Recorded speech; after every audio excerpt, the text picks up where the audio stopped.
مدینہ کے نور سے بھرے دنوں کے بعد جب آپ صلی اللہ علیہ وسلم نے اللہ کا پیغام دنیا تک پہنچانے کے لیے کوششیں تیز کی تو ایک وقت ایسا بھی آیا جب آپ صلی اللہ علیہ وسلم نے مکہ کا سفر اختیار فرمایا۔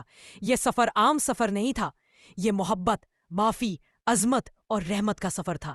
جب آپ صلی اللہ علیہ وسلم مکہ میں داخل ہوئے تو وہی شہر جس نے کبھی آپ کو تکلیفیں دی، آپ صلی اللہ علیہ وسلم نے اسے جھک کر نہیں بلکہ رحمت کے ساتھ فتح کیا۔ آپ صلی اللہ علیہ وسلم کے سر جھکے ہوئے تھے اور زبان پر اللہ کی شکر گزاری جاری تھی۔ مکہ کے لوگ خوف میں تھے، مگر نبی کریم صلی اللہ علیہ وسلم نے سب کے دلوں کو سکون دینے والے تاریخی الفاظ فرمائے، آج تم پر کوئی گرفت نہیں، جاؤ تم سب آزاد ہو۔ یہ وہ لمحہ تھا جب دشمن بھی آپ صلی اللہ علیہ وسلم کے اخلاق سے متاثر ہو کر آپ کے سچے دین کی طرف راغب ہو گئے۔